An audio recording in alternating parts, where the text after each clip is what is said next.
Polluted Wastelands 2 recently got reworked and became an actually hard game mode. You can no longer use consumables in it, just like hardcore, and the wave count is reduced from 40 to 25. Sounds like it's gonna be a fast-paced game mode. Starting cash got increased from 600 to 1250 cash, and the enemies got hella buffed. With the early game already sending 2 enemies on wave 1 with 50 plus HP each of them. Maybe even close to 100 by the Waste Runner. You can see how huge the buff is, though Nuclear Monster still has 1.5 million HP. Never mind, early game enemies got nerfed recently with their starting cash nerfed from 1250 to 950 cash. Nuclear Monster now has 1.25 million HP, with the removal of mutated blights in the final wave, but most of the enemies are buffed with Bloated, so overall, it is still way harder than before the rework. So yeah, Polluted Wastelands 2 got insanely hard, making it impossible to be beaten in solo, well for now. Finally, TDS is becoming less of a baby game. I've already made videos on Pizza Party and Badlands 2 showing the meta towers for those modes. But this time I want it to be different for Polluted Wastelands 2, since I'm pretty sure the meta is still gonna be the same anyways. Splash towers being GOAT on the spam slot, then Pursued, and Ranger being good for bosses. So I'll just be showing you the tips in beating Polluted Wastelands 2 this time. First tip, don't use farm. Just because the starting cash is 950, allowing you to place way more farms than usual. Thinking that you could max your farms quicker, does not mean it's a good idea. First they reduced the amount of waves from 40 to 25, and then the most crucial change is that early game got super buffed. Meaning, one player is not enough to solo the first several waves of Polluted Wastelands 2. You probably only need a couple of people doing early game, since it got nerfed. Also, Polluted Wastelands 2 gives a ton of cash anyways, it's not needed to bring a farm.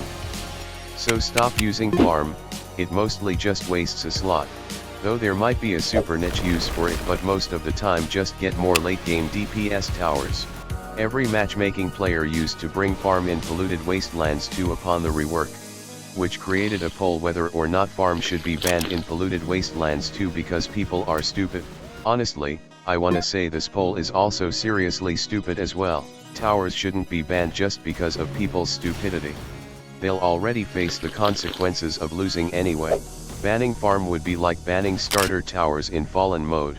Completely unnecessary, and we don't need to baby the players to narrow down their options closer to the optimal path. Anyways, let's move on to the next tip. Bringing as much DPS towers as possible. Usually, in matchmaking, I see people bring like one DPS tower and maybe a terrible DPS tower like Minigunner or Militant, which I hardly call one. They will immediately gonna lose from this. These towers are what I'd consider a solid DPS option for Polluted Wastelands 2. Accelerator, Turret, Ranger, Pursued, Gatling Gunner, and Engineer.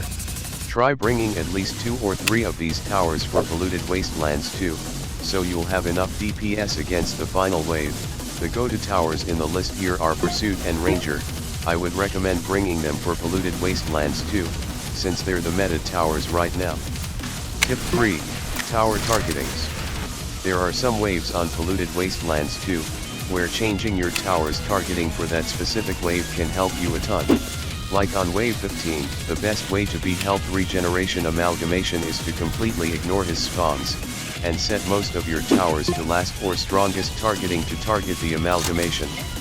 So you don't waste time killing its fleshlings as amalgamation regenerates its HP. There are some waves that contains mutated blights, that usually spawns last to buff enemies, making them 4 times harder, maximum.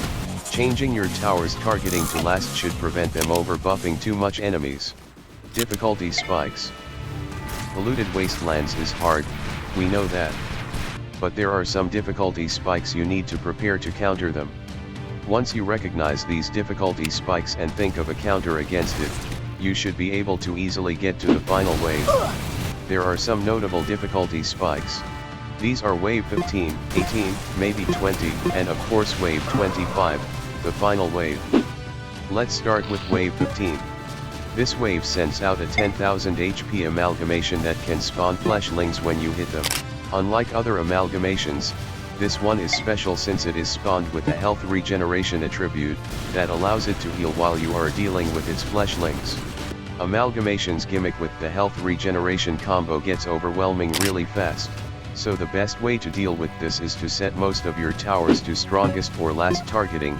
I already explained this in the past tip, but you should also start building up your late game DPS towers at least 2 waves before wave 15, instead of placing more early game towers.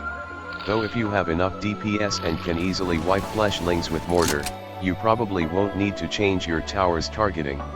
But in general it's still gonna help you a lot. Just make sure to take down toxics first before setting your towers to last or strongest. Next obstacle is wave 18, sending out an overwhelming amount of rushers that are both tanky and incredibly fast. The best way you can defeat this wave is to bring a stalling tower like Freezer or Electroshocker, since they aren't immune to any element. If you don't have a stall tower you should still be fine as long as you have DJ. I know everyone should at least have a DJ player in their game, just make sure they'll actually save the ability for purple track in the right time, and not repeatedly using it for that sweet extra cash. DJ's purple track ability is pretty underrated since it's really great for stalling. Then we have wave 20 which sends in the Abomination. The idea is still the same as wave 18 but this guy has the no stun immunity, so it can resist Electroshocker and Trapper's stuns, but it isn't completely immune to it, it just gets slowed by them. Also this guy has the boss attribute, so any stall is just significantly reduced, and DJ doesn't work on it. Only freeze towers can slow this guy down for a bit, but just make sure you have enough DPS towers and you should be fine. After this wave is when things gets progressively overwhelming. Wave 21 is also a difficulty spike, if you play Polluted Wastelands 2 in matchmaking that is. For some reason I've died from it mainly cause of the mutated blight overclocking amalgamation up, but when I play with friends I barely notice the difficulty spike. It's pretty tricky to take down the mutated blight. If you fail to kill them, you could use DJ's purple track ability to slow down the buffed amalgamations. Lastly, the final phase, where it sends everything it has at you. The final test of DPS checks. This is why your team needs to bring lots of DPS towers for Polluted Wastelands 2. It's because of the overwhelming wave and nuclear monster himself.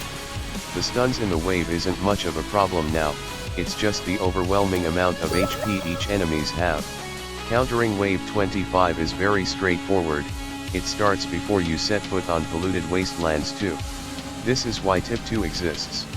The counter is bringing a lot of DPS towers in your loadout. It's that simple.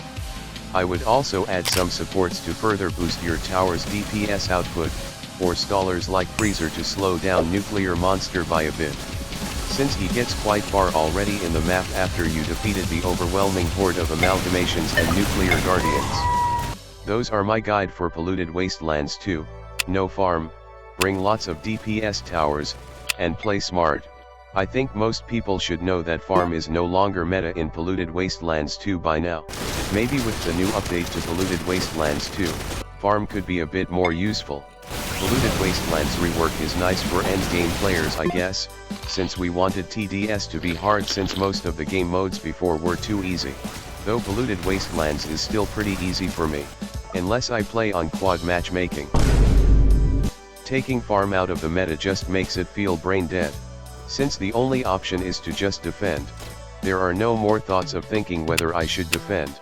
This basically removed one huge part of strategizing for me, but the idea of changing targetings on certain situations makes it a bit less brain dead.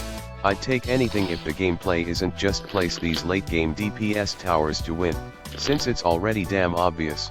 There are some things I miss in Polluted Wastelands 2, which is circuit stacking, its speed buff. That was funny, even if it can get pretty unfair, but it's interesting at least. So, what do you think of Polluted Wastelands 2? Was it hard, too hard, or just right? I would easily understand that it's hard if you're using matchmaking. Hopefully these tips will help you out anyways.